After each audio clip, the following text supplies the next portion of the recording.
Hi, I'm Ben Ferguson, and welcome to your AMAC Weekly News. First up, as Joe Biden's campaign is literally imploding, now liberals are forced to decide what their next best option might be.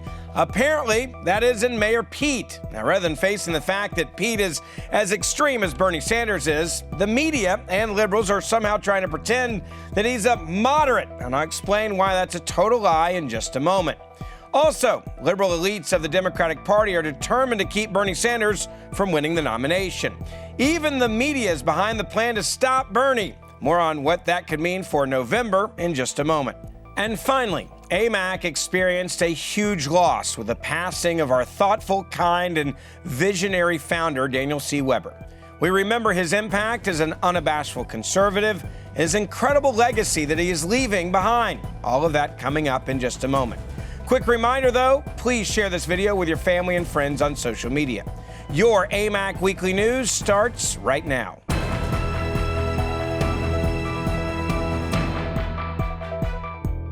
So liberals had their hearts set on Joe Biden taking the primary election by storm. Well, after a fourth-place finish in Iowa and a fifth-place finish in New Hampshire, they're now having to set their sights on a backup plan. And that is exactly why Mayor Pete Buttigieg is suddenly, in the words of the liberal media, become the moderate candidate of choice. This is right. The media is now declaring that Mayor Pete is the moderate, when in reality, he is as extreme as Bernie Sanders, if not more so.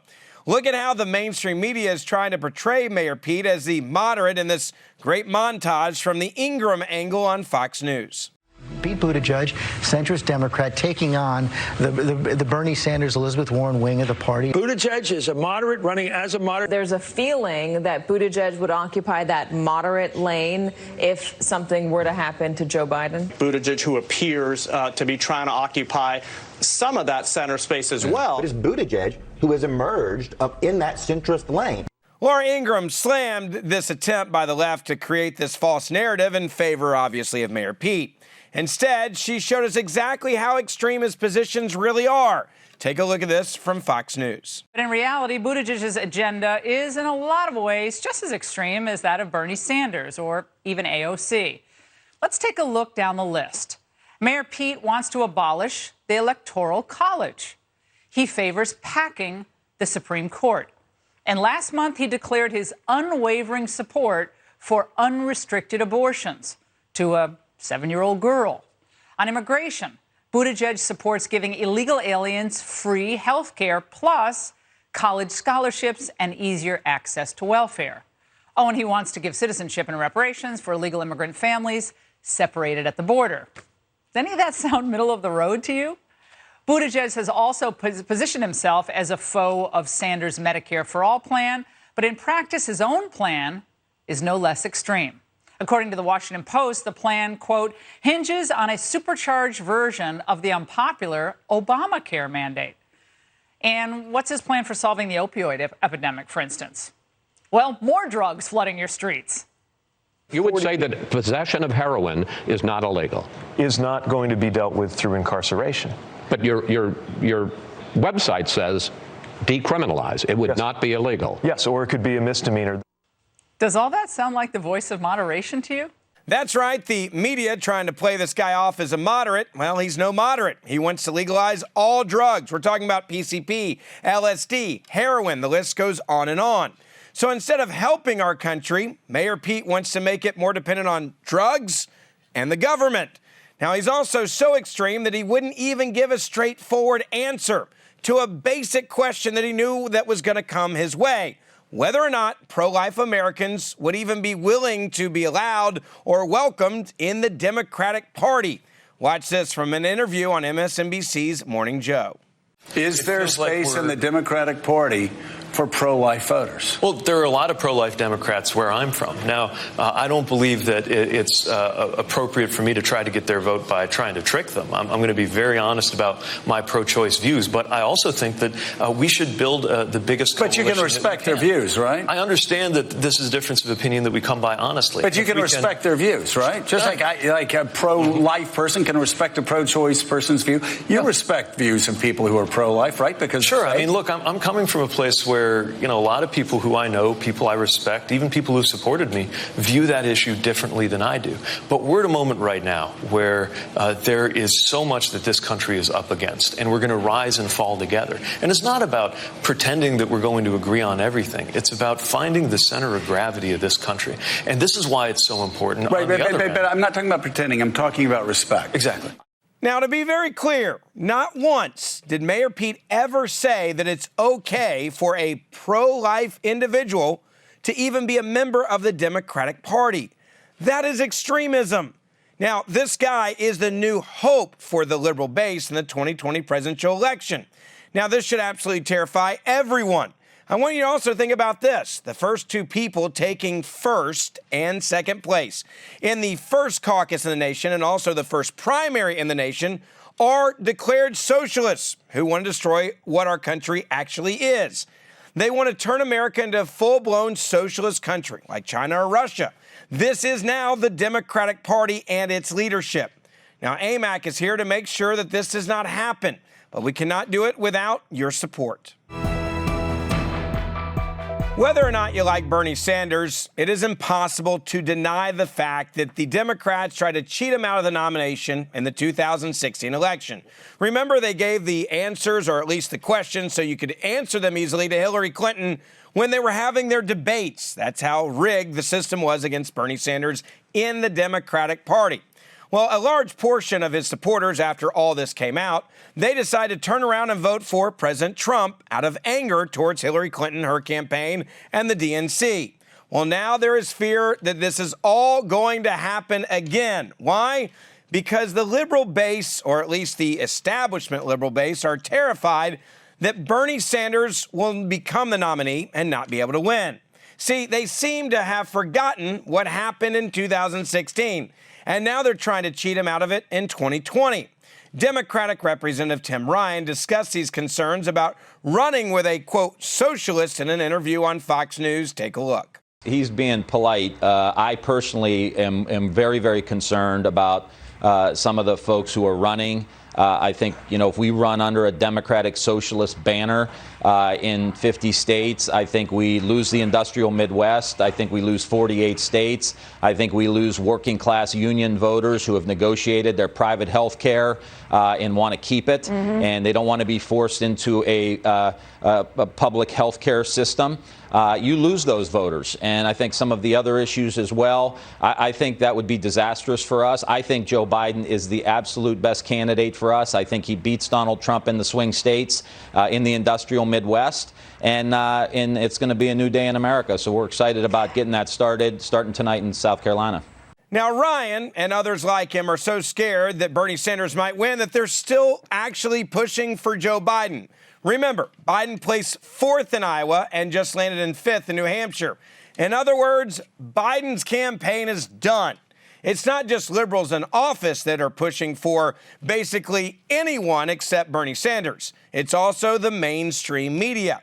There was one New Hampshire voter who literally said she voted for Bernie Sanders simply because MSNBC, the hardcore left network, was becoming so anti-Bernie. Watch this. It aired live on MSNBC. Who did you vote for?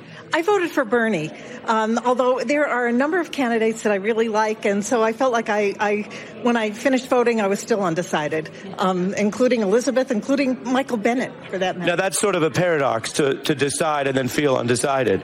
So you're a complex person. Right. Yes, but I want to say the reason I went for Bernie is because of MSNBC. And Go on. I think it is completely cynical to say that he's lost 50% of his vote from the last time when there were 2 candidates. Now there are multiple wonderful candidates who would be great presidents and people that I think that we can unify and get behind. But the kind of the stop Bernie cynicism that I heard from a number of people, I watch MSNBC constantly, so I heard that from a number of commentators, and so it made me angry enough. I said, okay, Bernie's got my vote. The good news is conservatives aren't letting liberals slide on all of this that I've just showed you. For example, House Minority Leader Kevin McCarthy not only pointed out the extreme success of President Trump, But he also compared what the reality that liberals are trying to steal the nomination from Sanders once again really looks like. Take a look at this from a press conference that aired on the Hill. Last week showed two directions for America. If you looked at the president from the State of the Union, one of the best I've ever heard, then you watched him get acquitted for life. You watched the jobs report. Many people predicted around 100,000, more than doubling. Shows a continued growth. The president produced a budget. Compare that to the Democrat majority inside the House. They've got trouble. They had trouble with turnout in Iowa. They have trouble with temper tantrums during a State of the Union. They had trouble with the truth, impeachment. And to quote the Speaker, show me your budget, show me your values. I think the number one responsibility of a majority is to plan for the future. Once again, no budget. I wonder if the Speaker will actually propose eliminating the Budget Committee because they have no work to do in this new majority of not producing a budget itself. Look, it's not just Bernie getting pushed aside by liberals and the mainstream media. The mainstream media is also completely failing to report on other issues of importance, like an anti-Trump individual who purposely rammed his car into a Republican voter registration tent in Florida. This individual was motivated by his hatred of President Trump, and he decided it was a good idea to take his car and drive it into the canopy tent that was set up just to have people register to vote. Now, he also proceeded to get out of the vehicle and flip off these individuals before driving away. And he recorded the entire thing on his cell phone. Now, when police asked to see the video, he was willing to show them the video, which cuts off before he struck the tent. According to the police report, quote, the suspect was upset that the video ended before the good part. Now, thankfully, all the volunteers were able to get out of the way before any of them were killed. Yes, this individual is sick, this attack is sick, and what's worse is that the mainstream media didn't even discuss this.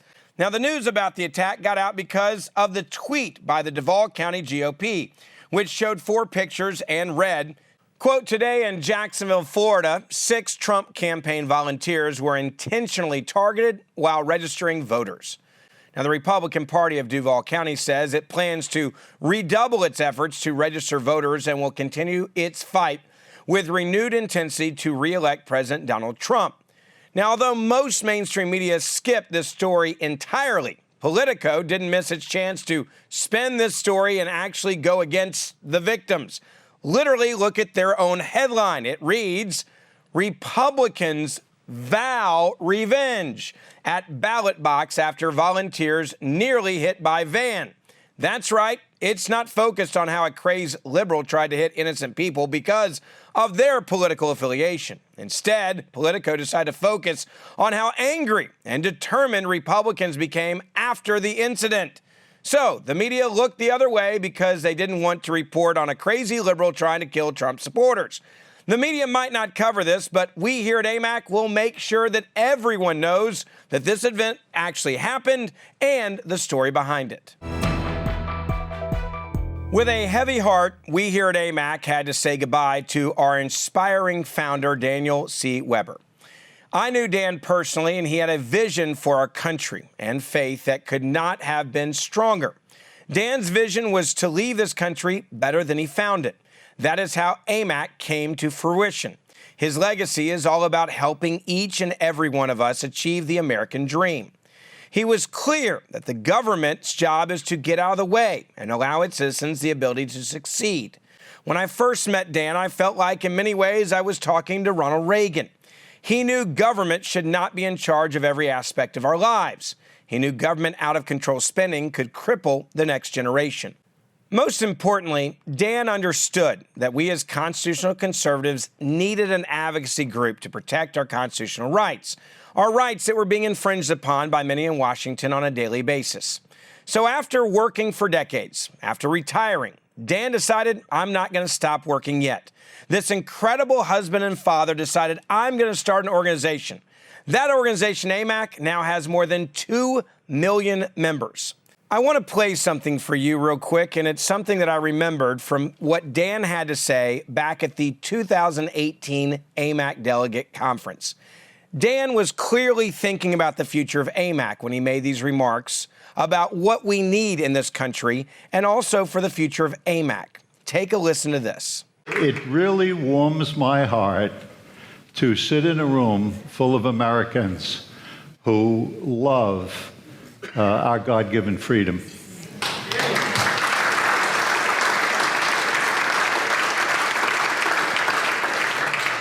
AMAC is really you. And we were touched by whatever touched me. Many of you were touched, and we said, we still have time to preserve and protect our beloved republic. We still have time to make it better so that our kids won't be bankrupted by the national debt. We still have time to make sure the government stops persecuting religious activities. We still have time to fight our foreign enemies, such as North Korea, Iran, and other nations who are really not looking out for us. We still have time to fight the dominance of China, which now produces 10 million more automobiles a year than we make. And with you folks behind us, we will succeed. When you think about Daniel C. Weber's life, it is truly the American dream. Dan didn't start out with anything. In fact, at 16, he had no money to his name, and he believed in the future of America. Just 2 days after graduating high school, Dan enlisted in the U.S. Air Force and was at one point selected Airman of the Month on a base of more than 5,000. Now, after retirement from his family business, he decided it was time to assure the dreams of others through the foundation of AMAC. 12 years later, AMAC is the fastest growing conservative group in America, helping seniors through advice, advocacy, and countless direct benefits. As I mentioned earlier, AMAC has more than 2 million members. That, my friends, is an incredible legacy. Dan's vision to battle the left and to fight to protect the freedoms, traditions, and ideals of our incredible country will live on for generations to come. Dan passed on February the 3rd, 2020, surrounded by his incredible, loving family. His legacy is alive and well, that is for sure. I also want you to know that his family members are more focused than ever on keeping AMAC moving forward like never before. That is exactly what Dan wanted. He wanted AMAC to be about more than any one person. He wanted it to be about the forgotten men and women in America that need a voice in Washington.